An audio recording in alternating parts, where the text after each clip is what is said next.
Have you ever had a 747 hard landing like this, or felt like the pilots had a crash landing and thought, what the hell is going on up there? I'm going to explain a few possible reasons for a very hard landing. Coming up.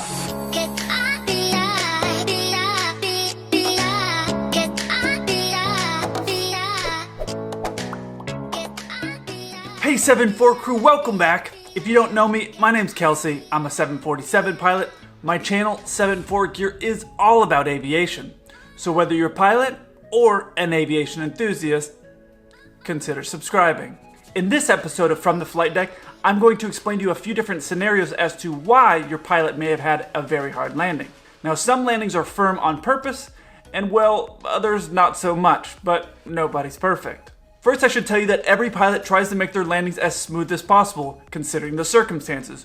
We know that's how we're judged, and we're pilots, so we need to keep our egos inflated. Actually, that would not surprise me. And at the end of this video, I'm going to tell you what I consider the secret to a pilot who is consistently having good landings. So when I was flying passengers all the time, what I loved to do after a really smooth landing is I'd open up the door to the flight deck, wave the flight attendant up, and start whispering so they think it's a secret, and I'd say, hey, we're on the ground. And obviously they would just start laughing and be like, yeah, whatever, it wasn't that great. But I loved doing that. Now on the other side of that, if somebody pounds it in, and I learned this from a friend of mine, Jessica, who was a training instructor when I was flying charters, she would say, well, you found it, meaning you slammed it so hard in the runway you didn't know it was coming up. First, I'm going to explain two scenarios in which a pilot may have a firm landing on purpose. On a very short runway, the pilots are more concerned with landing and stopping, because a very smooth landing that results when you're playing in the water and the passenger swimming past you saying, did that go the way you thought it was going to go? Nope. Won't make you feel any better. The reason for a harder landing on a shorter runway is the momentum from the plane that goes into the ground is actually absorbing some of the energy. On a very smooth landing, the momentum is more moving forward than vertically down into the runway. To give you an example, imagine if you were running and jumped off a bunch of stairs. If you just stopped when you landed, you would absorb all that energy into your feet and it would hurt. Versus if you hit and rolled forward, it would spread that energy out. It's the same for a landing.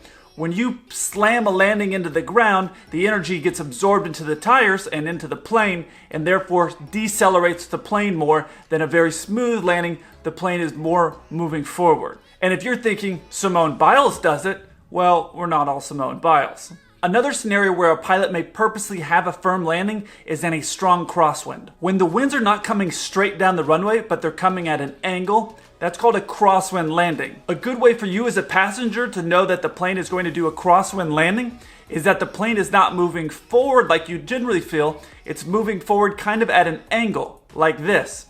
And that is something the pilots call crabbing.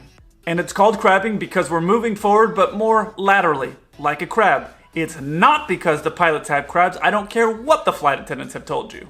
This boy definitely lying. When a pilot is doing a strong crosswind landing, they're more concerned with keeping the plane down the middle of the runway, and especially on larger jets, they're concerned with keeping the wings level on touchdown.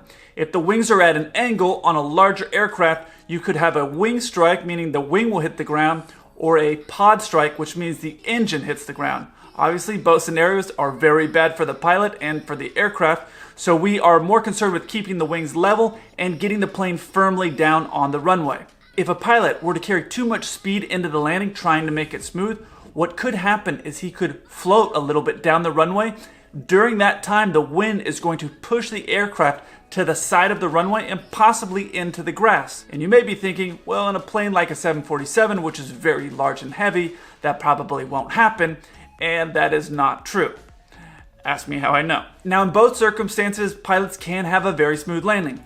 But especially as the pilot is new on an aircraft, they are going to usually make more conservative decisions.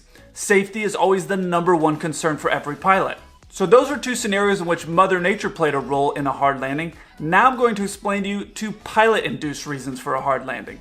My pet peeve is when a pilot pulls the power back too soon on the landing. I feel like, Peter, please.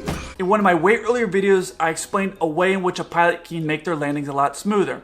And that's by keeping some power in until right before the tires touch down. And if the pilot is properly managing their speed as they come in, What will happen is right before touchdown, they'll pull the power back. That keeps the momentum of the aircraft moving forward more than vertically, and that will make for a much smoother landing. But if you keep the power in too long or carry too much speed into the landing, your landing looks like this, and that's pretty embarrassing as well. If you pull the power too soon, your plane will actually sink from the sky like this, and that's generally what causes a very hard landing with a bounce. Again, ask me how I know.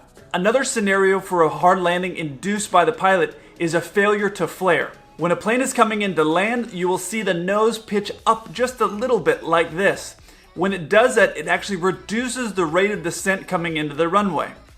If you don't flare at all, you will actually pound the aircraft into the runway, and if you flare too much, like this, that's, well, equally bad. A funny story of me not flaring an aircraft was when I was doing my initial flights on the CRJ-700.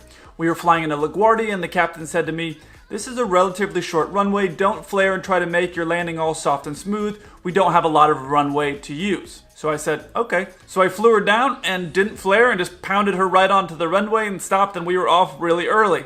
And we got to the gate and he says, "Well, that's what happens when you don't flare." And I said, "You told me not to flare." He started laughing and realized that I literally took what he was saying. What he was really saying is, flare a little bit, keep your landing semi-firm, but I didn't understand it from the way he had said it because, well, I was new. For the pilots out there, your speed and energy management is the most important aspect of how to make your landing smooth.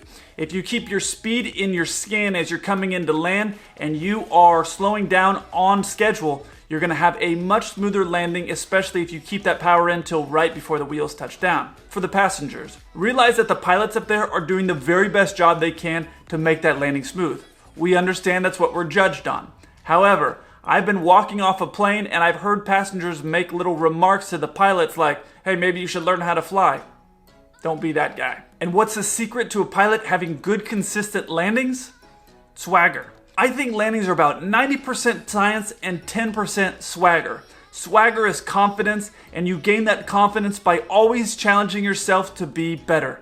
Flying in different scenarios and doing different landings that you may not feel 100% comfortable with, but challenging yourself to always be better is going to improve your abilities to fly, and that will make you more confident and make your landings much better in the long run. And realize, even if the flight attendants give you a nickname like Mr. Bumpy Landing, every pilot has gotten into a rut where they've had bad landings, the same as a professional athlete, so don't worry about it. I used to have a flight attendant that always used to bid to fly with me because she said I had the best landings. I took a couple weeks off, and when I got back to flying, she was on my trip.